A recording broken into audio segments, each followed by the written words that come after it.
नमस्कार साथियों, कैसे हैं आप सभी। मैं राहुल सारस्वत आप सभी का संस्कृत स्पेस के इस YouTube चैनल पर स्वागत करता हूं, अभिनंदन करता हूं। साथियों, आप सभी को पता है कि CVT PG और CVT BEd दोनों एग्जाम अभी होने वाले हैं और अंतिम समय में जितना आप रिवीजन करेंगे उतना ज़्यादा अच्छा है। तो उसी श्रृंखला में आप लोग परीक्षा की श्रृंखला में आप मेरे साथ समास पढ़ रहे थे, तो आज हम ध्यान देंगे बहुव्रीहि समास पे। आज हम कौन सा समास पढ़ने वाले हैं? आज हम पढ़ने वाले हैं बहुव्रीहि समास। तत्पुरुष समास इससे पहले आप लोगों ने देख लिया, जहां से प्रश्न बन सकते थे, जहां से परीक्षा में वैसे तो समास अत्यावश्यक है प्रत्येक परीक्षा के लिए, तो उसी में आज हम लोग बहुव्रीहि समास को देखेंगे। जब आप लोगों को शिवम सर ने पढ़ाया था तब आपको बताया था कि बहुव्रीहि समास कहते किसे हैं। सामान्य बात करें कि जहां पर अन्य पद प्रधान होता है, अन्य पद की प्रधानता जहां होती है, सामान्य बात कर रहा हूं, जहां होती है समस्त पदों की अपेक्षा, ठीक है, समस्त पदों की, समझ में आया? इसका मतलब क्या है कि जहां अन्य पद की प्रधानता हो, जैसे हमने समास किया चत्वारि मुखानि यस्य सः चतुर्मुखः। इसमें जो समस्त पद हैं चत्वार और मुख, ये दोनों अपने अर्थ को अप्रधान करके गौण करके किसी अन्य पद ब्रह्मा इत्यादि अर्थ को बताते हैं। समझ में आ गया? तो पहली बात तो ये है, जहां अन्य पद की प्रधानता होती है वहां बहुव्रीहि समास होता है समस्त पदों की अपेक्षा, मतलब जिस समस्यमान जो पद है। दूसरी हम लोग बात करते हैं, दूसरा लक्षण करेंगे सर्वोपसर्जनो बहुव्रीहि। क्या कहते हैं?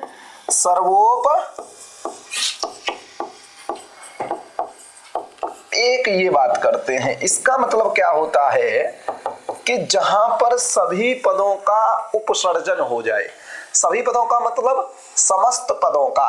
जैसे मैंने उदाहरण दिया, जैसे हम लोग कहते हैं पीतम अंबरम यस्य सः, पीतानि अंबरानि यस्य सः। समझ बात करते हैं कि नहीं?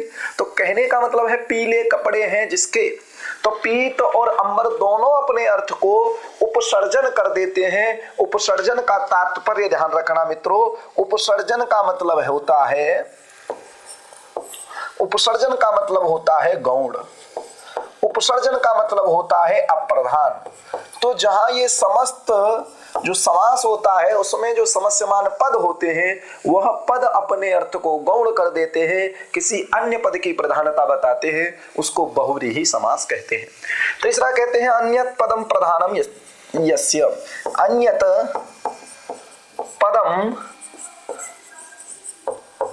प्रधानम यस्य, जिसके अन्य पद प्रधान होते हैं वहां बहुव्रीहि कहते हैं। समझ में आ गया कि नहीं? कि जहां पर अन्य पद की प्रधानता होती है वहां बहुव्रीहि होता है, ऐसा हम लोग पहले देख चुके हैं। दूसरी अगर बात करूं तो एक सूत्र आता है शेषो बहुव्रीहि।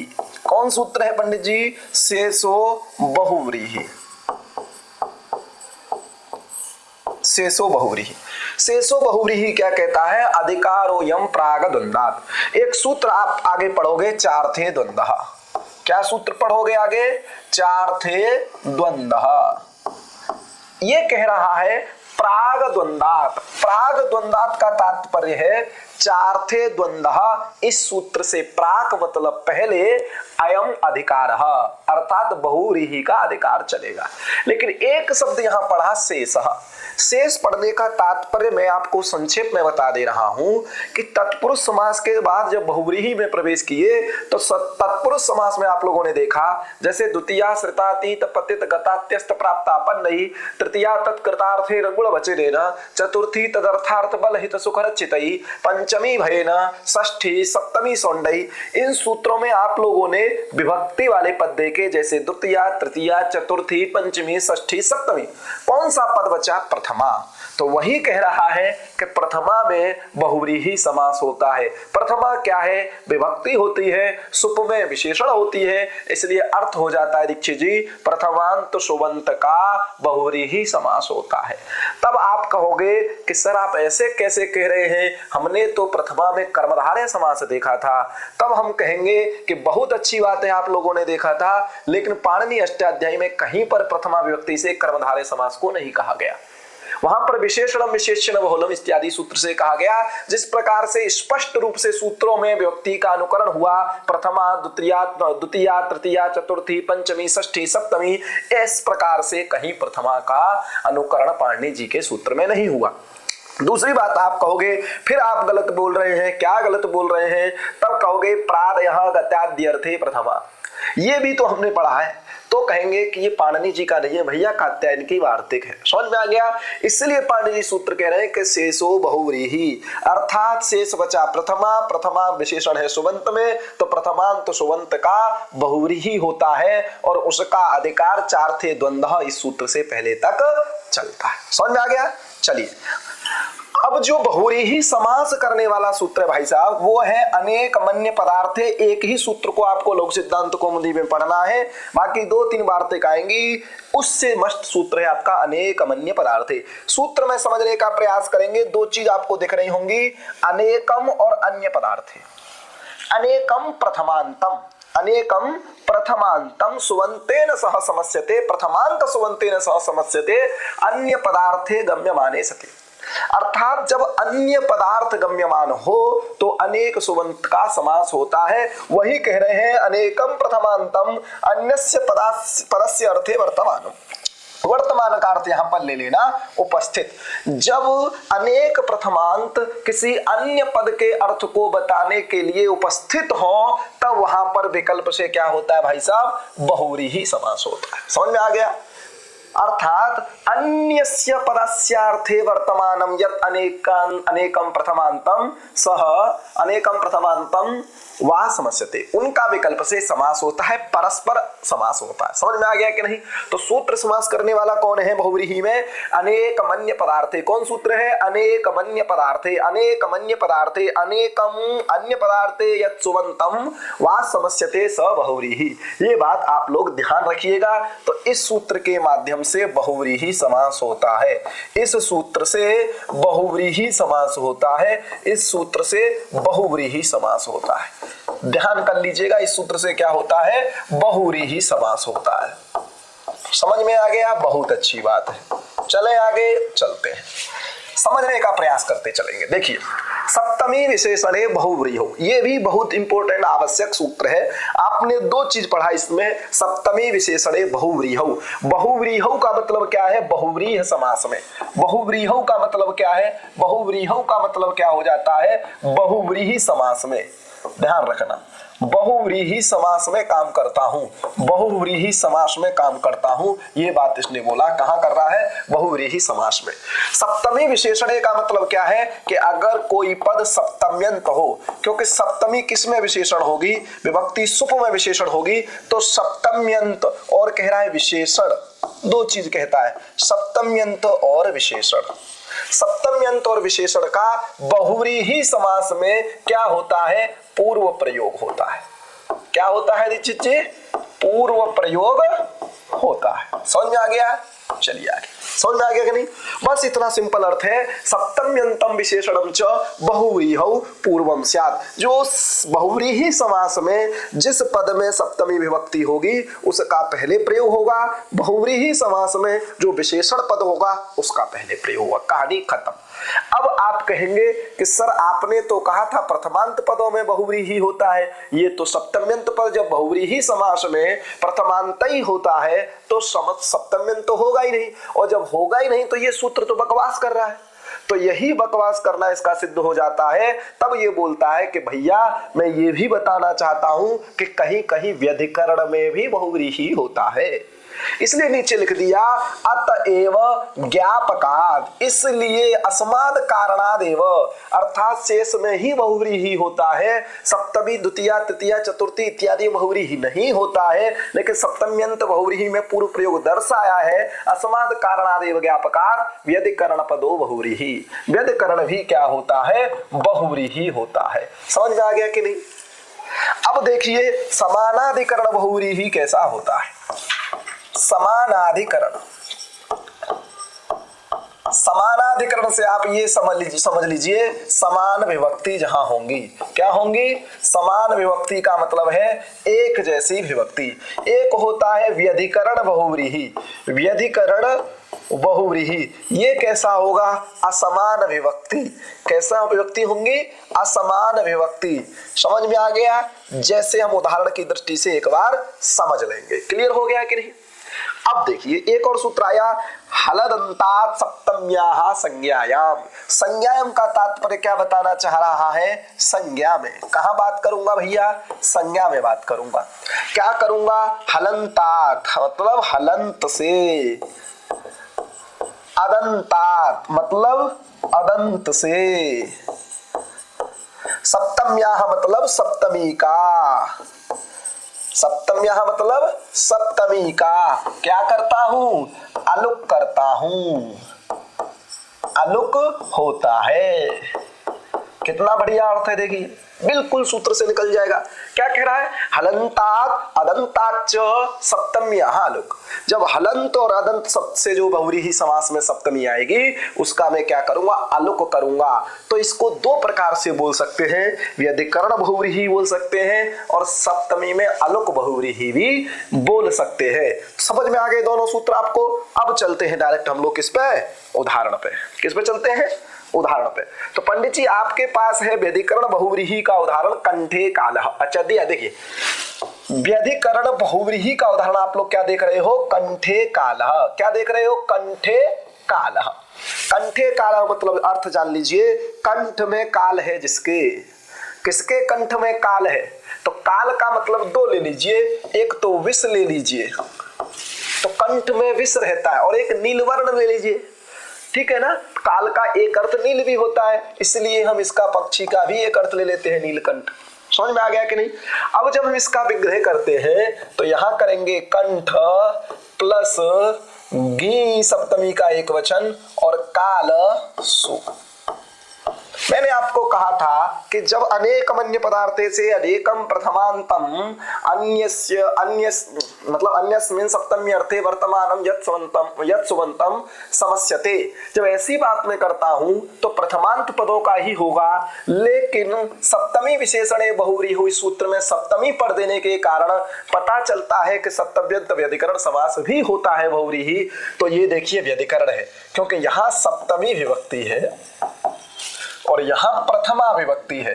असमान विभक्ति होने के कारण ये व्यधिकरण बहुव्रीहि। इस जगह पर समास किस सूत्र से होगा? तो आप लोग ध्यान रखिएगा, अनेक मन्य पदार्थे इसी सूत्र से होगा। अनेक मन्य पदार्थे इसी सूत्र से यहां पर समास होगा। ठीक है कि नहीं? कोई दिक्कत नहीं होनी चाहिए। समास हो जाएगा, समासत्वात् प्रातिपदिक संज्ञा हो जाएगी, लुक हो जाएगा, लुक प्राप्त होगा। किसका लुक प्राप्त होगा? गी का। तब सूत्र आ जाएगा हलदंतात सप्तम्याः अलुक संज्ञायाम। कौन सूत्र आ जाएगा? हलदंतात सप्तम्याः संज्ञायाम। ये कह देगा कि सप्तमी में जो लुक प्राप्त होगा बहुव्रीहि में उसका लुक नहीं होगा। जब इसका लुक नहीं होगा तो यहाँ स्थिति कुछ ऐसी होगी, कंठ के बाद ई बचेगा, काल रहेगा, इसका तो लुक हो जाएगा। गुण हो जाएगा तो कंठे काल हो जाएगा।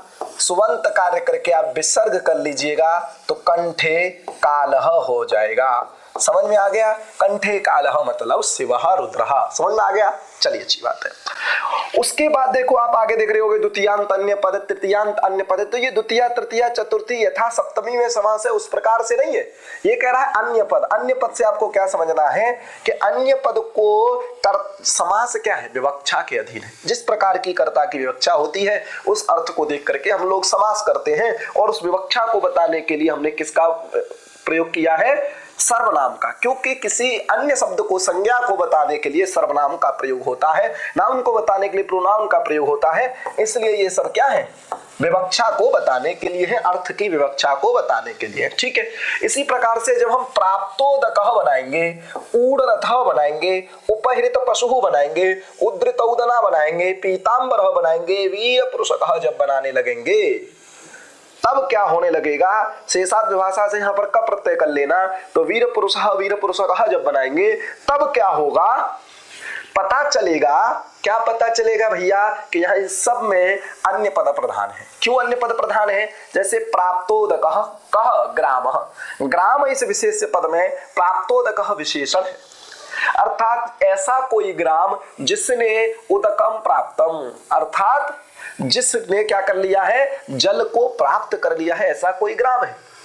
प्राप्तोदकः पुरुषः भी हो सकता है, ऐसा कोई पुरुष जिसने किसको प्राप्त कर लिया है, जल को प्राप्त कर लिया है। तो आप ध्यान रखिएगा, प्राप्त उदक हो जाएगा, प्राप्त सु उदक सु हो जाएगा, अनेक अन्य पदार्थ है, बार बार बता रहा हूं, ध्यान रखिएगा। सब जगह जो समास होगा वो होगा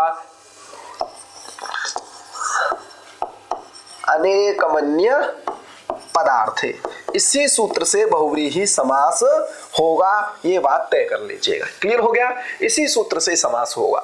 जैसे ऊढ़ रथों में क्या, अब वो सब कर लोगे, प्राप्तोदकः विभक्ति का लोप कर दोगे, यहाँ सप्तम्य नहीं है इसलिए यहाँ पर क्या होगा, अलुक नहीं होगा, हलदंतात सप्तम्य अलुक से, ठीक है ना। तो क्या हो जाएगा आगे, प्राप्तोदकः बन जाएगा। ऊढ़ रथ का मतलब है रथो ये न, जिसके द्वारा रथ को ऊढ़ कर लिया, मतलब धारण कर लिया गया है, ऐसा कौन है, अनडवान। अनडवान का मतलब क्या होता है भैया, बैल होता है। समझ में आ गया? चलिए, उपहृता पशु, उपहृता पशु का मतलब है कि जिसके द्वारा, पशु के लिए, जिसके लिए उपहृत किया गया है, आहरण किया गया है, वो कौन है, रुद्र के लिए, ठीक है। औद्रिता औदना, अर्थात यस्याहा, जिससे औदन क्या कर लिए गए हैं, उद्धृत कर लिए गए हैं, हटा लिए गए हैं, वो कौन है, स्थाली, इसलिए यहाँ पर क्या हो गया, स्त्रीलिंग हो गया है। पीताम्बरः कः विष्णु, वीर पुरुषकः कः गाम, अर्थात ऐसा गाम जिसमें वीर पुरुष है, तो अधिकरण में आ गया, समस्त या सर्वनाम पद बन जाएगा वीर पुरुषकः ग्रामः। परीक्षा में आपसे कोई भी उदाहरण देके पूछा जा सकता है, पूछ लेगा कि अधोलिखित विकल्पों में से व्यधिकरण बहुव्रीहि का उदाहरण कौन है, और 4 ऑप्शन दे देगा, कंठे कालः, प्राप्तोदकः, ऊढ़रतः, उपहृत पशु, तो आपको लगाना है कंठे कालः। आपको पूछ लेगा कि निम्नलिखित में से कहां अलुक बहुव्रीहि हुआ है, 4 ऑप्शन दे देगा, तो आपको लगाना है कंठे कालः। आपको पूछ लेगा कि अधोलिखित में से कौन सा बहुव्रीहि है, तो इनमें से कोई होगा, तो वहां पर आपको क्या लगाना है, बहुव्रीहि लगाना है। बस इतनी सी बात आपको समझानी है। चले आगे। अब देखिए, ये तो एक सूत्र आप लोगों ने पढ़ा, अनेक अन्य पदार्थे, अनेक अन्य पदार्थे के द्वारा समास हुआ, लेकिन कुछ वार्तिक है। कौन वार्तिक है? पहली कि प्रादिभ्यो धातुजस्य वाच्यो वा चोत्तर पदलोपः। आपको क्या समझ में आना चाहिए कि इस वार्तिक के द्वारा 2 कार्य होते हैं। एक तो पहला कार्य क्या होता है और दूसरा कार्य क्या होता है, इसको समझने का प्रयास करेंगे। इस वार्तिक के द्वारा भी 2 कार्य होते हैं। समझ में आ गया कि नहीं? तो हम समझने का प्रयास करते हैं कि पहला कार्य क्या है। तो पहला कार्य हम लोग यहां तक देखेंगे कि प्रादिभ्य, पंचमी है, अर्थात प्रादि से परे, प्र आदि जो उपसर्ग है, प्र आदि उपसर्ग से परे, प्र आदि उपसर्ग से परे, ध्यान रखिएगा, प्र आदि उपसर्ग से परे कौन मिलेगा, धातुजस्य। प्र आदि उपसर्ग से परे जो धातुज का, धातुज कौन है भैया, कि जो धातु से जन्म ले, जिसकी धातु से उत्पत्ति हो, उसको धातुज कहेंगे। जैसे कृदंत इत्यादि, वैसे सभी नाम सब कुछ देखते हो आप लोग, क्या देखते हो, धातु से ही निष्पन्न है। तो उस प्रादि से परे धातु का बहुव्रीहि समास हो वाच्य, बहुव्रीहि समास कहना चाहिए। प्र आदि से परे धातुज का बहुव्रीहि समास होता है, बहुव्रीहि समास कहना चाहिए। तो बहुव्रीहि समास होता है, पहली बात तो ये हो गई। दूसरी बात ये क्या कह रहा है, च उत्तर पदलोपः, और उत्तर पद का लोप होता है, उत्तर पद का लोप होता है। 2 काम ये करता है। क्लियर हो गया? कितने काम करता है भैया? 2 काम करता है। तो देखिए, जैसे हम लोग क्या देखेंगे, हमको उदाहरण है प्रपर्णः। क्या है? प्रपर्णः वृक्षः। प्रपर्ण किसका उदाहरण है? वृक्ष का। किसका नाम है? वृक्ष का। प्रपर्णः वृक्ष। देखो, प्रपतितानि पर्णानि यस्य सः, अर्थात ऐसा वृक्ष जिसके पत्ते झड़ चुके, पतली पतने धातु है। अब यहां पर देखो, पहले हम प्र के साथ कुगति प्रादय सूत्र के द्वारा तत्पुरुष समास कर लेंगे, प्रकृष्टम पतितम। प्रकृष्टम पतितम प्रपतितम। ठीक है, और फिर क्या करेंगे, प्रपतितानि पर्णानि यस्य सह प्रपर्णः। फिर पर्ण के साथ समास करेंगे बहुव्रीहि, तो विग्रह होगा लौकिक विग्रह, प्रपतितानि पर्णानि यस्य सह प्रपर्णः। अब हमारे पास क्या चीज रहेगी, एक रहेगा प्र, क्या रहेगा यहां प्र, फिर रहेगा पतित जस, और यहां क्या रहेगा पर्ण जस। समझ में आ गया। अब यहां पर क्या हो जाएगा कि प्रादि से परे जो धातुज, प्र से परे धातुज पतित, उसको क्या कहना चाहिए, बहुव्रीहि समास कहना चाहिए सुबंत के साथ। तो पर्ण के साथ इसका बहुव्रीहि समास कहेंगे। उत्तर पद का लोप कर देंगे तो उत्तर पद पतित का लोप कर देंगे। आपके पास बचेगा प्रपर्ण, प्रातिपदिक संज्ञा रुत्व विसर्ग इत्यादि करके आप बना लोगे प्रपर्ण। और विकल्प से बनना है तो एक बार प्रपतित पर्ण भी बनेगा। ठीक है, तो ये दो चीज आप लोग बना लोगे। दूसरी वाली जो वार्तिक है वो भी सेम यही बात कहती है कि नए से उत्तर, वहां प्र आदि से उत्तर कह रहा था, यहां पर ये क्या कह रहा है, नए से उत्तर। नए से उत्तर, नए से उत्तर कहने का मतलब क्या है कि तत्पुरुष समास में आप नए समास पढ़ोगे, और उस नए से पढ़ा चुका हूं मैं। नए से उत्तर जो विद्यमान अर्थ, नए से उत्तर जो नए से उत्तर विद्यमान अर्थ हो तो बहुव्रीहि समास होता है। कौन समास होता है, बहुव्रीहि समास होता है। फिर वही बात बोल देता है, और उत्तर पद का लोप होता है, और उत्तर पद का लोप होता है। समझ में आ गया कि नहीं, और उत्तर पद का लोप होता है। ये दो बात ये भी बोलता है। जैसे उदाहरण है अपुत्रः, नए सूत्र क्या करता है, समास करता है कि न विद्यमानः अविद्यमानः। न विद्यमान का हमने नए समास किया नए सूत्र के द्वारा, और नए किया न लोपो नए किया, तब क्या कर दोगे, आपके पास बचेगा अविद्यमान। अब इस अविद्यमान का आपको करना है पुत्र के साथ, तो अविद्यमान पुत्रः यस्य सः अपुत्रः। तब आप क्या करोगे, इस पुत्र शब्द को लेके आओगे और यहां सु लेके आओगे, उत्तर पद जो विद्यमान इसका लोप कर दोगे, तो आपके पास बचेगा अपुत्र। रुत्व विसर्ग करके बना लोगे अपुत्रः, और एक बनेगा अविद्यमान पुत्र। दो बन जाएंगे, क्योंकि ये काम विकल्प से होता है, ये काम विकल्प से होता है। ठीक है कि नहीं, तो दो बन जाएंगे। अब ये बहुत कंफ्यूजन वाले उदाहरण है। आप सोचोगे प्रपर्ण, आपको ध्यान आएगा प्रकृष्टम या प्रगतः प्रगतानि पर्णानि यस्य स, ये तो तत्पुरुष समास है, अच्छी बात है। लेकिन आपको ध्यान रखना चाहिए प्रपर्ण बहुव्रीहि समास है। आपको अपुत्र में ध्यान आएगा नई समास है, या तो न पुत्र अपुत्र, अर्थात जो पुत्र नहीं है वो अपुत्र है, ऐसा तो हम नहीं कहते ना। हम जैसे कह देते न अश्व अनस्व, जो अश्व नहीं है वो अनस्व है, न ब्राह्मण अब्राह्मण, जो ब्राह्मण नहीं है वो अब्राह्मण है। लेकिन जैसे हम कहें न पुत्र अपुत्र, जो पुत्र नहीं है वो अपुत्र है, लेकिन ऐसा अर्थ तो हम वक्ता को विवक्षित नहीं है, क्योंकि यहाँ पुत्र तो सब कुछ है, हर कोई पुत्र किसी न किसी से उत्पन्न ही हुआ है।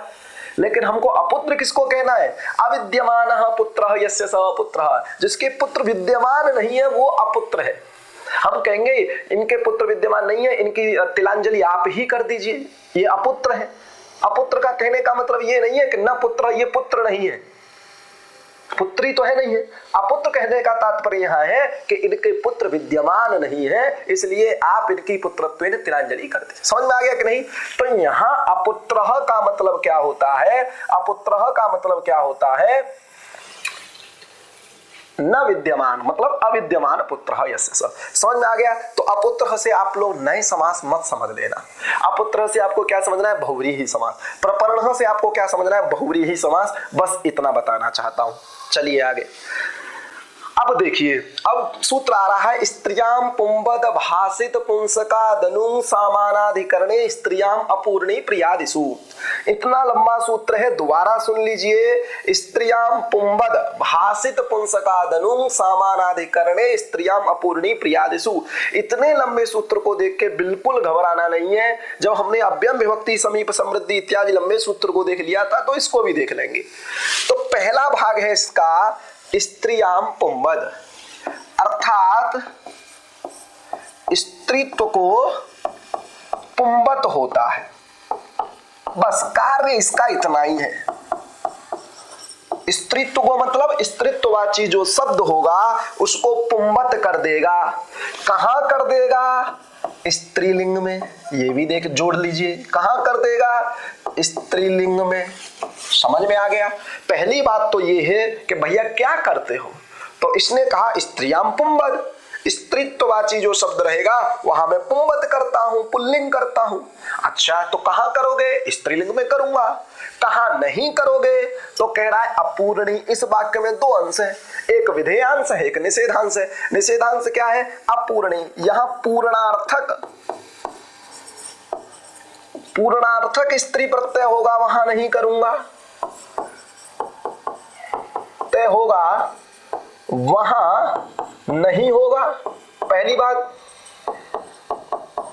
और दूसरी बात, प्रियादि में भी नहीं करूंगा,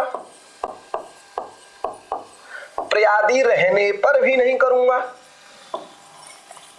समझ में? अपनी भाषा में लिख रहा हूं, नहीं करूंगा। समझ में आ गया? और एक वाक्य और बोलता है कि और क्या वो स्थिति कैसे नीचे? भाषित पुंसक, अर्थात भाषित पुंस हो और उसको उंग न हुआ हो। क्या नहीं हुआ हो? उंग न हुआ हो, ऐसी कंडीशन ये सब कहता है। ये कहता है, दोबारा अर्थ देखो, दोहराइए। स्त्रियाम पुंबत, अर्थात स्त्रीत्ववाची जो शब्द रहेगा समास में उसको मैं पुंबत भाव कर दूंगा। फिर कह रहा है भाषित पुंसका धनु, वो शब्द कैसा होना चाहिए जिसको आप पुंबत भाव करोगे? भाषित पुंस्क होना चाहिए, अर्थात पुल्लिंग में भी उसको बोला जाता हो। दूसरी बात क्या कह रहा है वो? भाषित पुंस्क अनुंग। अनुंग का मतलब है, यहाँ पर तस्मान नुडची से नए समास में नुट का आगम होकर के बन गया अनुंग, अर्थात उसको ऊंग न हुआ हो, स्त्रीत्व को बताने वाला जो ऊंग प्रत्यय वो न हुआ हो। फिर कह रहा है समानाधिकरण हो, अर्थात व्यधिकरण में नहीं करूंगा, समान विभक्ति को होना चाहिए समस्त पदों को। फिर कह रहा है कि स्त्रियाम, स्त्रीलिंग में ही करूंगा। फिर कह रहा है अपूर्णी प्रियादिषु, ये मैं निषेधांश में इन स्थितियों में नहीं करूंगा। उदाहरण देखते हैं, चित्रगुह। चित्रगुहु क्या देखते हैं भैया? चित्रगुहु। चित्रा गावो यस्य स, चित्रा मतलब चितकवरी, गावः मतलब गैया, यस्य मतलब जिसके पास, वो कौन सा? कोई हो सकता है, विप्रह ब्राह्मण क्षत्रियो वा। समझ में? चितकवरी गाय है जिसकी चित्रगुहु बनाना है। तो चित्रा शब्द है, चित्रा से आप अलौकिक विग्रह में जस ले आइए, गो शब्द से प्रेम से जस ले आइए। चित्रा गो, चित्रा जस, गो जस। इस स्थिति में आपने सूत्र समास करने वाला आ जाएगा अनेक मन्य पदार्थ। कौन सूत्र आ जाएगा? अनेक मन्य पदार्थ। इस सूत्र से आपने इसमें समास कर लिया, और जब आपने समास कर लिया तो विभक्ति का आप बड़े प्रेम से कहिएगा कि प्रेम से मैं कह रहा हूं, इनका लोप कर दूंगा। जब लोप कर लोगे तो आपके पास स्थिति जो रहेगी वो रहेगी चित्रा, और इधर रहेगा गो। जब चित्रा गो जैसी आपकी स्थिति हो जाएगी, तब ये सूत्र आप प्रेम से लगा देना। स्त्रियः पुंबत भाषित पुंसका दनु सामानाधिकरणे स्त्रियाम अपूर्णी प्रियादिषु। ये कह देगा जो स्त्रीवाची शब्द है चित्रा, इसको पुंबत कर देगा, अर्थात चित्र बना देगा। क्योंकि लोक में भी हम लोग इसका क्या बोलते हैं? चित्तकवर ही बोलते हैं। चित्तकवरा, चित्तकवर यही अर्थ रहेगा। तो इसको हम लोग क्या कर देंगे? पुंबत कर देंगे, तो चित्र बन जाएगा। मतलब पुंबत करने का तात्पर्य ये नहीं है इसका। इस पुंबत करने का मतलब है जो स्त्री धूता वाला इसमें टाप प्रत्यय लगा उसको हटा दीजिए, जैसा मूल में था चित्र उसको चित्र छोड़ दीजिए, और यहां रहेगा गो। अब आपने एक सूत्र सुना होगा, गो स्त्रियो रूप सर्जनस्य। क्या सुना था? गो स्त्रियो रूप सर्जनस्य। अब ये इस यहां से कथन बन सकता है। पहले ये देख लिए गोस्त्रीय उपसर्जन से क्या कहता है कि अगर गो शब्द हो और स्त्रीलिंग वाला कोई उपसर्जन शब्द हो, गोस्त्रीय उपसर्जनस्य उपसर्जन संज्ञा हो उसकी, तो क्या हो जाएगा? तीन चीज कहता है ना, गो शब्द हो, स्त्रीलिंगवाची शब्द हो या उपसर्जन कोई शब्द हो, उपसर्जन संज्ञक शब्द हो, उसको हिरस्व होता है। तो यहाँ पर हिरस्व होकर के बन जाता है चित्रगु। विभक्ति कार्य करेंगे तो बन जाएगा चित्रगु। अब देखिए यहां से कथन बन जाएगा, दे देगा कि नीचे दो कथन दिए हैं, उनके आधार पर आपको चार विकल्प चुनने हैं। कथन एक, क्या कथन एक है? चित्रगो इत्यत्र स्त्रियां पुंवद भाषित पुंसकाद्नु इत्यनेन सूत्रेण पुंवद भावः भवति। कथन एक सत्य है। कथन दो, चित्रगुः इत्यत्र गोस्त्रीय रूप सर्जनस्य इत्यनेन सूत्रेण उपसर्जनत्वात् ह्रस्वः भवति।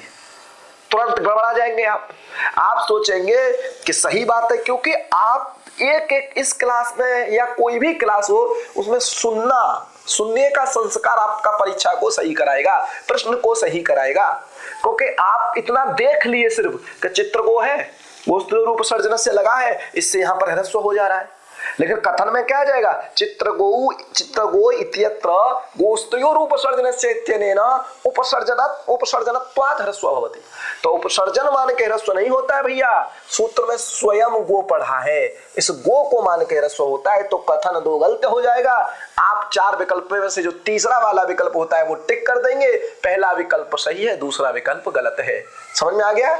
कथन एक समीचीनम, कथन दो असमीचीनम, क्वेश्चन आपका सही हो जाएगा। तो क्या बन जाएगा? चित्रगु। समझ में आ गया?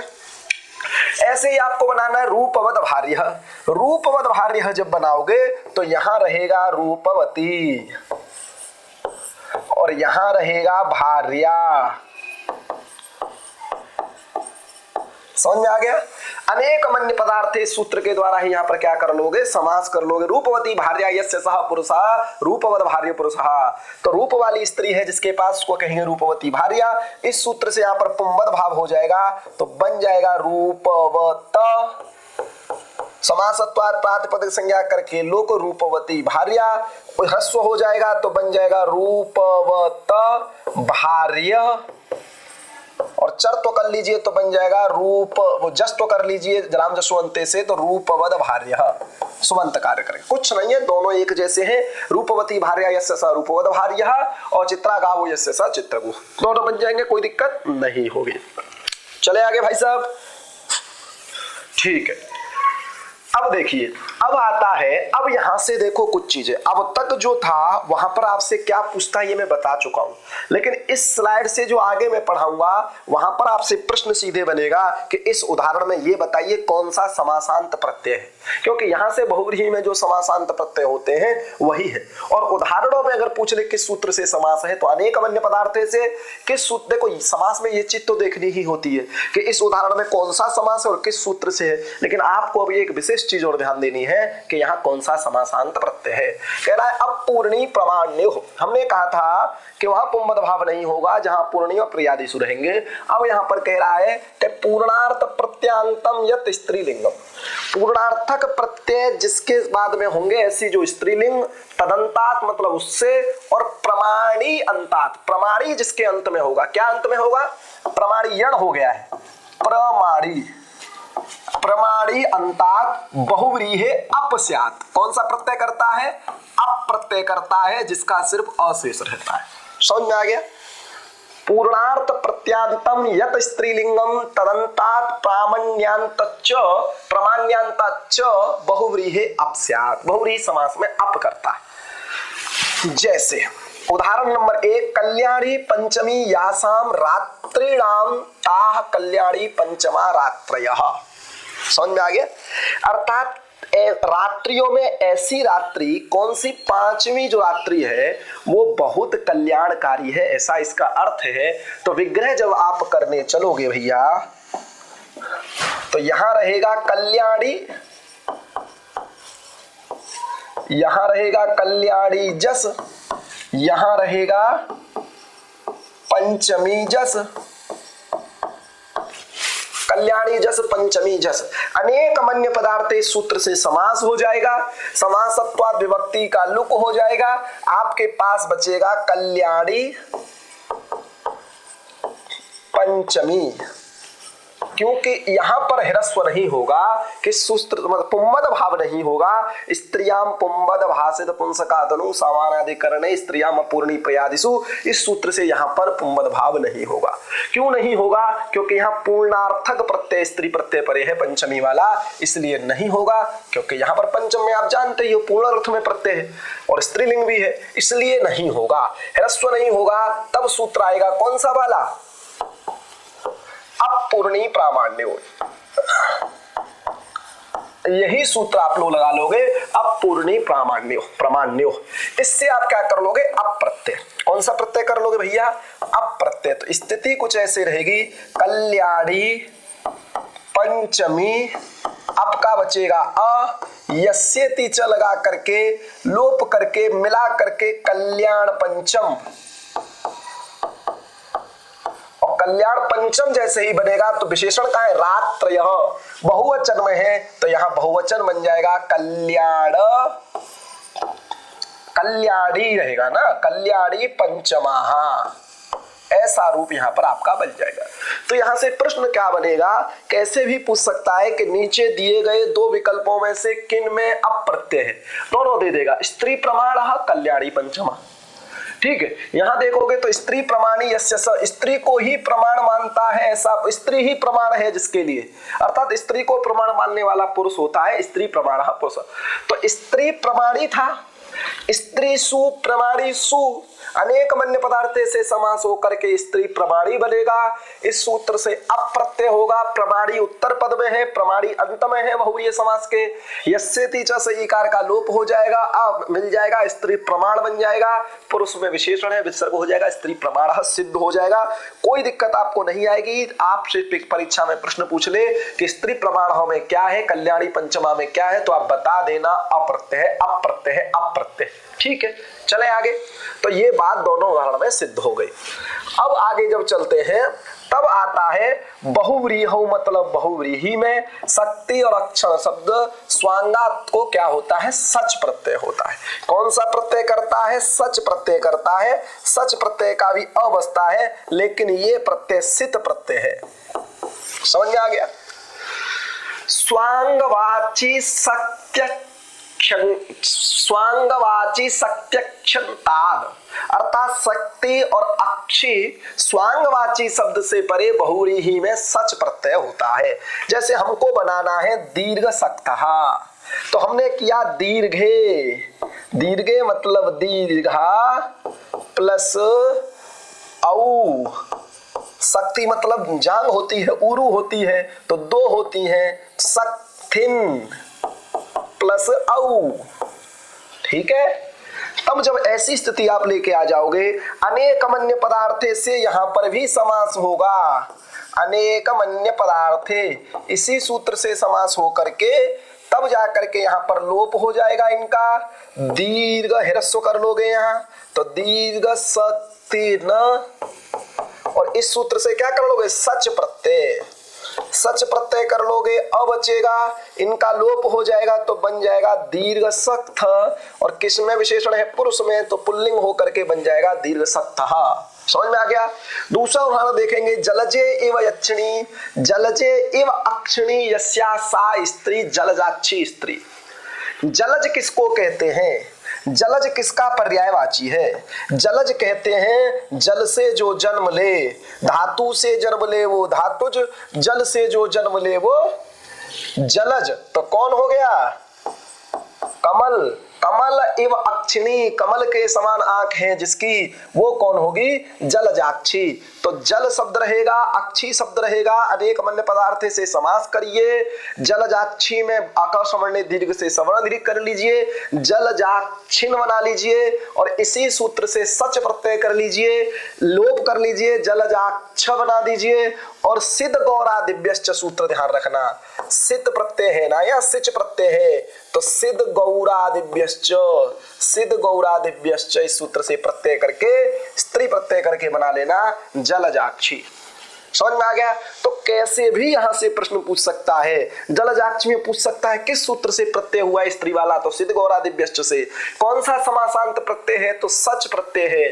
आप लोग ध्यान रखिएगा, बहुव्रीहि समास है और यहां से कोई भी प्रश्न बनने की संभावना नहीं है। दीक्षित जी एक बार टाइम बता दीजिए वहां जाके। चले आगे 40 मिनट। अच्छा ठीक है, तो देखिए अब क्या है, अगली वार्तिक आती है द्वित्रिभ्याम समूर्धनः। ये कहता है कि अगर बहुव्रीहि समास हो और द्वित्रि शब्द से मूर्धन शब्द हो तो मैं स प्रत्यय करता हूं। कौन प्रत्यय करता हूं? स। कौन प्रत्यय करता हूं? स प्रत्यय करता हूं, स प्रत्यय करता हूं। ध्यान रखना, स प्रत्यय करता हूं जिसका अशेष रहता है, ठीक है, अशेष बचेगा। आभ्याम मतलब द्वित्रिभ्याम, द्वि और त्रि से परे, मूर्धनः अगर मूर्धन शब्द का हो तो स प्रत्यय हो जाएगा बहुव्रीहि समास में। जैसे द्वौ मूर्धनौ यस्य सः द्विमूर्धः, तो द्वि शब्द है प्लस औ रहेगा, यहां मूर्धन शब्द है, यहां पर भी औ रहेगा और अनेक मन्य पदार्थे से समास हो जाएगा। अनेक मन्य पदार्थे सूत्र से बहुव्रीहि समास हो जाएगा। समासत्वात् प्रातिपदिक संज्ञा विभक्ति का लुक हो जाएगा। तब यहां पर स्थिति कुछ ऐसी आ जाएगी, द्वि मूर्धन। तब आप क्या करोगे? अप्रत्यय कर लोगे। अप्रत्यय बोले तो स प्रत्यय कर लोगे, इस सूत्र से स प्रत्यय। स प्रत्यय कर लोगे, स का अवचा सूत्र लेके आ जाना तुरंत बिना देर किए, नस्तद्धिते। और नस्तद्धिते से आप क्या करोगे? टी का लोप। क्या चला जाएगा? अन। मूर्ध बचा, मूर्ध में मिल जाएगा अ, द्विमूर्ध। रुत्व विसर्ग करके आप क्या बना दोगे भाई साहब? द्विमूर्ध। त्रयः मूर्धानः यस्य स। मूर्धा मतलब होता है सिर। 2 सिर वाला होगा वो द्विमूर्ध, 3 सिर वाला होगा वो त्रिमूर्ध। चले अगला सूत्र आता है अंतर्बहिर्भ्याम च लोमनः। च मतलब पहले सूत्र से अब प्रत्यय का अनुपूर्ण आ जाएगा, अब पूर्णी प्रामाण्य हुई सूत्र से। तो कह रहा है अंतर, ये अव्यय है, बहिष ये अव्यय है। अंतर और बहिष इन अव्ययों से, इन दो अव्ययों से लोमन शब्द हो पर में, लोमन उत्तर पद में हो। क्या हो? लोमन उत्तर पद में हो, लोमन उत्तर पद में हो तो अप प्रत्यय होता है, तो अप प्रत्यय होता है। क्या होता है भैया? अप प्रत्यय होता है। तो अंतर और बहिष दोनों अव्यय हैं, तो हमने बनाया अंतरलोमः बनाना है, तो अंतरलोमानी यस्य स, तो लोमन शब्द रहेगा और यहां पर क्या रहेगा भैया? जस कर लीजिए, ठीक है। अंतर तो अव्यय है, अव्यय से तो अव्यय आप सुपह से विभक्ति का लुक हो जाता है। तो अंतरलोम में भी क्या कर लोगे आप? अप प्रत्यय कर लोगे और अप प्रत्यय करके लोप करके बना लोगे अंतरलोम। लोमन नहीं है, अंतरलोम, ठीक है। तो अंतरलोमानी बना लेना, अंतरलोमः, कोई दिक्कत आपको नहीं होने वाली है, अंतरलोमः बन जाएगा। बहिर्लोमः बना लेना, बहिर्लोमानी यस्य स बहिर्लोमः। बहिष अव्यय है, यहाँ पर कौन सा अव्यय है? बहिष अव्यय है, कोई दिक्कत आपको नहीं होगी। आगे चलते हैं। पादस्य लोपो अहस्त्यादिभ्यः। उदाहरण ध्यान रखिए, व्याघ्रपात बनाना है। क्या बनाना है? व्याघ्रपात। जैसे व्याघ्रस्य पादौ बराबर व्याघ्रपादौ। कौन समास है? तत्पुरुष। किस सूत्र से है? षष्ठी। व्याघ्रस्य पादौ व्याघ्रपादौ। अब इसी में हमको क्या करना है? बहुव्रीहि समास करना है कि व्याघ्रपाद के समान पाद हैं जिसके, तो ऐसा विग्रह लोग कर लेंगे जो आप ऊपर लिखा भी है कि व्याघ्रपादौ इव पादौ यस्य सः। व्याघ्रपाद, यहीं पर सूत्र आएगा पादस्य लोपः अस्त्यादिभ्यः। अब यहां पर दूसरे के पैरों का, ये उपमेय हो गई दूसरे के पैर, लेकिन उपमा किससे दे रहे हैं? व्याघ्र के पैर से। व्याघ्र के पैर के समान पैर हैं जिसके, तो जो उपमान शब्द होना चाहिए वो हस्त्यादि से भिन्न होना चाहिए, हस्त्यादि वर्जित उपमान होना चाहिए। तो बताइए व्याघ्र कहीं हस्त्यादि में है? नहीं है। हस्ती मतलब हाथी नहीं है, ये व्याघ्र है। तो हस्त्यादि से वर्जित जो उपमान व्याघ्र, उससे परे जो पाद, उसका लोप कर लीजिए, स्याद बहुव्रीहौ, लोप कर लीजिए। देखो ये बात कह रहा है, लेकिन इससे पहले एक सूत्र आपको समझना पड़ेगा। सप्तम्य उपमान पूर्व पदस्य उत्तर पद लोपश्च, ये सूत्र से यहां पर समास होता है। अनेक मन्य पदार्थ से समास नहीं होता है, इस सूत्र से यहाँ पर समास होता है और उत्तर पद का लोप होता है। समस्त जो उत्तर पद पाद आएगा, जैसे आप बनाओगे व्याघ्र पाद प्लस औ और फिर लेके आओगे पाद प्लस औ, तो इस पाद का लोप होकर के आपके पास रहेगा सिर्फ व्याघ्र पाद। सिर्फ क्या रहेगा यहाँ पर? व्याघ्र पाद। ठीक है। और इस व्याघ्रपाद में आप क्या करोगे? तब इस सूत्र को प्रवृत्त कराओगे, तब इस सूत्र को प्रवृत्त कराओगे कि पादस्य लोपो अहस्त्यादिभ्यः, तब जाकर के आप क्या कर लोगे? अंत्य का लोप कर लोगे, इसका लोप कर दोगे। समझ में आ गया? इसका लोप कर दोगे तो आप बना दोगे व्याघ्रपात। ठीक है, वावसाने से चर्तो करके बन जाएगा व्याघ्रपात। यहां से प्रश्न कैसे बनेगा? पूछ सकता है कि व्याघ्रपात में किसका लोप हुआ है, तो पादस्य लोप। पूछ लेगा कौन सा समास है, तो बहुव्रीहि समास है। समझ में आ गया? तो व्याघ्रपादौ इव। अब पूछेगा कैसे विग्रह होगा, तो यही विग्रह ध्यान रखना, एक पाद वाला ध्यान मत रखना। ठीक है, समझ जाना कि पैर दो होते हैं। क्लियर हो गया? संख्यासु पूर्वस्य, कौन सूत्र है? संख्यासु पूर्वस्य। बहुत अच्छा अर्थ है। देखो संख्या और सु, संख्या पूर्व में हो, संख्या पूर्व में हो या सुपूर्व में हो, संख्या पूर्व में हो या सुपूर्व में हो, तो पाद का लोप होता है, समासांत लोप होता है। समासांत कहने का मतलब होता है पाद के अंतिम में जो अकार समास के अंत में, उसका लोप हो जाता है बहुव्रीहि में। जैसे द्वौ पादौ यस्य सः, द्वि औ पाद औ, द्विपादौ अस्य सः द्विपात। क्या है? द्विपात बनाना है। तो जो समास कर लेंगे अनेक वन्य पदार्थ से, तो द्विपाद बचेगा, और द्विपाद जब बचेगा तो लगा देना संख्यासु पूर्वस्य, संख्यासु पूर्वस्य। इस सूत्र से तुरंत आपाद के आकार का लोप करके बना देना द्विपाद।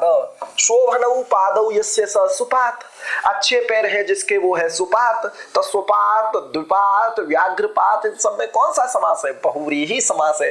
किसका लोप हो रहा है? समासांत पाद का लोप हो रहा है। उद्विभ्याम, उद्विभ्याम मतलब उद उपसर्ग, वि उपसर्ग, इनसे काकुद परे हो, काकुद परे हो तो समासांत लोप होता है, समासांत लोप होता है।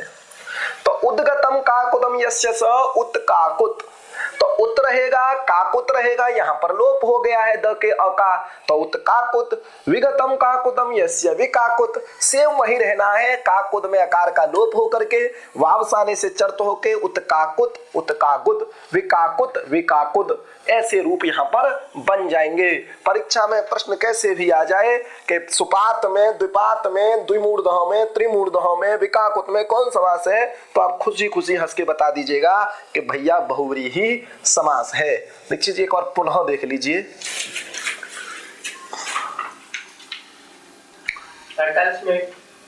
चलिए, अब आता है पूर्णाद् विभाषा। पूर्णाद् विभाषा क्या कहता है कि जो आप पाद का समासांत लोप कर रहे थे उसको, अगर नहीं, जो काकुद की बात कर रहा है पहले वाले सूत्र को, कि अगर काकुद से पहले पूर्ण शब्द हो, कौन शब्द हो? पूर्ण शब्द हो, तो काकुद का विकल्प से समासांत लोप होता है।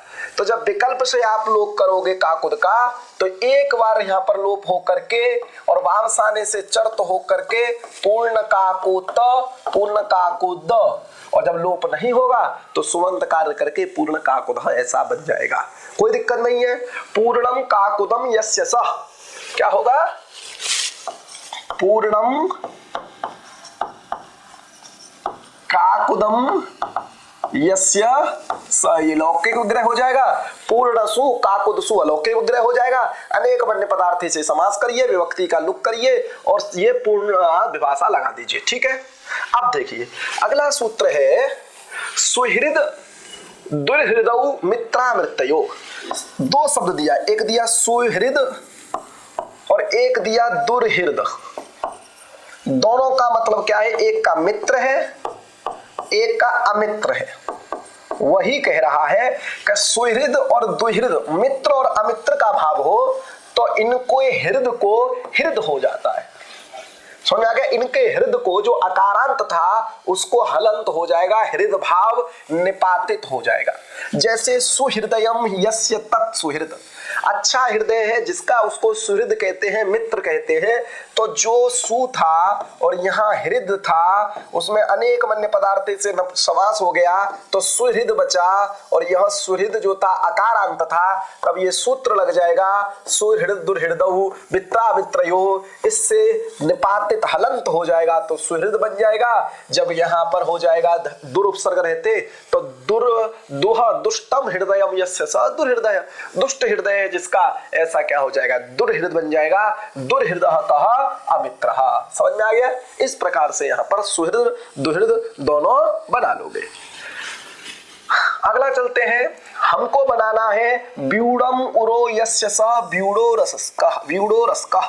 तो देखो व्यूढ़ है, क्या है, व्यूढ़ है, सु है, उरस है और उरस के बाद क्या है, सु है। ऐसी स्थिति है।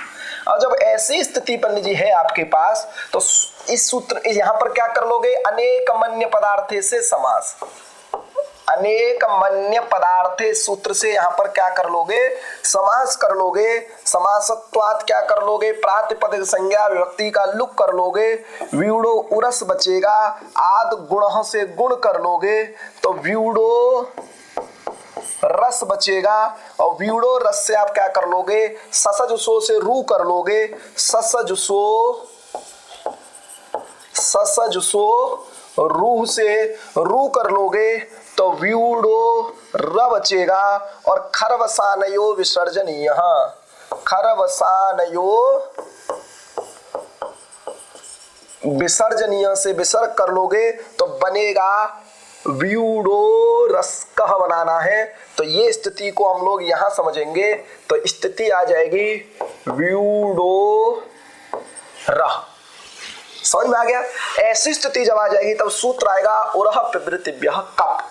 कौन सूत्र आएगा, उरह प्रवृत्तिभ्यः कप के उरस प्रवृत्ति इत्यादि शब्दों से बहुव्रीहि में कप प्रत्यय होता है। तो इस सूत्र से हो जाएगा कप प्रत्यय, कप का बचेगा क शेष, तब सूत्र आ जाएगा स्वपदादौ। स्वपदादौ का कहने का मतलब ये है कि पास कल्प क और काम्य, क्या क्या, पास कल्प क और काम्य, अगर ये उत्तर पद में हो तो जो विसर्ग होता है उसको स हो जाएगा। तो यहाँ क उत्तर पद में है, इसको क्या हो जाएगा, दंतीय सकार होके व्यूढ़ो रसकः बन जाएगा, व्यूढ़ो रसकः बन जाएगा। ठीक है, कोई दिक्कत आपकी यहाँ पर नहीं होनी चाहिए। बस ध्यान रखना, पूछा जाएगा व्यूढ़ो रसकः में कौन सा प्रत्यय है तो कौन सा बताओगे, कप प्रत्यय है। किस सूत्र से दंत्य सकार हुआ है तो स्वपदादौ से हुआ है। विग्रह क्या है, व्यूढ़म उरो यस्य, विशाल उर है जिसका उसको कहेंगे व्यूढ़ो रसकः वृषस्कंदः साल प्रांशुर महाभुजः। चलिए आगे, अब बताना है प्रिय सर्पिष्कः। प्रियम सर्पिः यस्य स, तो प्रिय सु सर्पिस सु प्रियम घृतम यस्य स, अर्थात जिसको घृत प्रिय प्रिय है, जो घी पीता है, चारवाक वाले, ठीक है ना। तो प्रिय सर्पिस, यहाँ पर क्या हो जाएगा, अनेक शेष वही प्रक्रिया है भैया, बार बार क्यों पूछ रहे हो। अनेक मन्य पदार्थ सूत्र से यहाँ पर समास हो जाएगा, विभक्ति का लुक हो जाएगा, प्रिय बचेगा, प्रिय सर्पी रहेगा। और प्रिय सर्पी जैसे ही रहेगा तो यहाँ पर भी रुत्व विसर्ग आ जाएगा, सकार का विसर्ग हो जाएगा। उरह प्रवृत्ति तब से कप प्रत्यय कर लोगे, सूत्र आ जाएगा इणः सह। ये कहता है इण से उत्तर, इण क्या है यहाँ पर, इकार, क्या है ये, इण है, इण प्रत्याहार में आता है। उससे परे जो ये विसर्ग है इसको मूर्धन्यादेश कर देगा, मूर्धन्यादेश कर देगा। कौन कर देगा मूर्धन्यादेश, इणः सहा। इन से उत्तर जो विसर्ग उसको स कर देता हूं तो स कर देगा तो बन जाएगा प्रिय सर्पिष्कः। बस इतना सा है। तो पूछा जाएगा प्रिय सर्पिष्कः में क्या हुआ है? मूर्धन्यादेश हुआ है। इणः सह से हुआ है। कौन समास है? बहुव्रीहि समास है। किस सूत्र से हुआ है? अनेक मन्य पदार्थे से हुआ है। कौन सा प्रत्यय है? कब प्रत्यय है? बस इतना ही तो बताना है। चलिए अब देखो अगला सूत्र आता है निष्ठान्तम बहुव्रीह्यौ पूर्वम स्यात्। पहले हमको बनाना है युक्तः योगः अनेन, जिसने योग को युक्त किया। तो युक्त शब्द रहेगा, सु शब्द रहेगा, योग शब्द रहेगा, सु शब्द रहेगा। अनेक मन्य पदार्थे, अनेक मन्य पदार्थे सूत्र के द्वारा यहाँ पर क्या हो जाएगा? समास हो जाएगा, विभक्ति का लोप हो जाएगा, युक्त योग रहेगा। क्या रहेगा? युक्त योग। युक्त योग होएगा तब सूत्र आता है निष्ठा। कि निष्ठान्तम, निष्ठा संज्ञा किसकी होती है? निष्ठा संज्ञा किसकी होती है? अत्ता की होती है और तवतु की होती है। इन दो की क्या होती है? निष्ठा संज्ञा होती है। तवतु निष्ठा, इस सूत्र से निष्ठा संज्ञा हो जाएगी। निष्ठा प्रत्यांत कौन है? या युक्त है, क्योंकि युज धातु से अत्ता प्रत्यय करके बना है युक्त। तो वही कह रहा है कि जो निष्ठा होगा उसका बहुव्रीहि में पूर्व प्रयोग होगा। तो निष्ठांत युक्त पद का बहुव्रीहि में पहले प्रयोग होकर के बन जाएगा युक्त योग। अब अंतर क्या है? दो विग्रह आप देखेंगे। एक यहां पर ध्यान दीजिएगा अच्छे से, क्या युक्तः योगः अनेन, ये बनेगा युक्त योगः, क्योंकि यहां निष्ठा वाला पहले रहेगा युक्त योगः और ये समास रहेगा बहुव्रीहि। अब दूसरा रहेगा योगेन युक्तः, योगेन युक्तः, ये रहेगा योग युक्तः। अब यहां पर योग युक्त पहले क्यों नहीं आया? युक्त पहले क्यों नहीं आया? इसलिए नहीं आया क्योंकि ये तत्पुरुष समास है और तत्पुरुष समास में तृतीया कर्तृकरणे कृतावलंबी सूत्र से हुआ है। तृतीया पद की अनुवृत्ति आती है, वहां तृतीयांत पद क्या होता है? उपसर्जन संज्ञक होता है। तो तृतीयांत योगे में है, इसलिए उपसर्जनम पूर्वम से इसको पहले रखा गया है। समझ में आ गया कि नहीं? तो ध्यान रखना, ये सिर्फ बहुव्रीहि में करता है, तत्पुरुष में नहीं करता है। तो आपसे पूछे कि योग युक्त में कौन सा समास है? जहां युक्त पहले हो वहां बहुव्रीहि समास, जहां युक्त बाद में हो वहां पर तत्पुरुष समास। विग्रह पूछ ले तो युक्तः योगः अनेन बहुव्रीहि, योगेन युक्तः तत्पुरुष। इतना सा अंतर आपको समझाना था। शेषाद् विभाषा कहता है कि ऐसे कुछ बहुव्रीहि समास जिनसे कप प्रत्यय नहीं कहा गया है, उनसे कप प्रत्यय विकल्प से कर दूंगा तो महायशस्कः बन जाएगा। महायशस्कः बन जाएगा। सो पदादौ से यहाँ पर दंतीय सकार हो जाएगा और शेषाद् विभाषा से कप प्रत्यय हो जाएगा। आप जब महाराजा में आत्तो जिससे किए थे आंता महता समानाधिकरण जाती हो, उससे आप क्या कर लोगे? आत्तो कर लोगे, महायशस्कः बन जाएगा। जब आप कप प्रत्यय नहीं करोगे तो महायशस्सु ऐसी स्थिति रहेगी। अत्वसंतस्य चा धातु से शांत की उपदा को दीर्घ कर लेना, महायशास बना लेना। हलिंगाभ्यो दीर्घा सुच प्रक्तम हल से सु का लोप कर देना, महायशास बना लेना। स को रुत्व विसर्ग कर लेना, महायशाह बना देना। इस प्रकार से आपका कोई भी प्रयोग वहां पर नहीं छूटना चाहिए। परीक्षा में कुछ भी पूछे, एक एक चीज आपको बता दी गई है। ठीक है, तो आज की क्लास को मैं यही समाप्त करता हूं और इसके अलावा आपका कोई प्रश्न हो, कोई डाउट हो, कमेंट करते रहिएगा। बहुव्रीहि तक आप समास पढ़ चुके हैं, द्वंद्व भी आपके बीच आ जाएगा। बने रहिएगा संस्कृत स्पेस यूट्यूब चैनल के साथ। धन्यवाद। युवा से आज साधु युवा।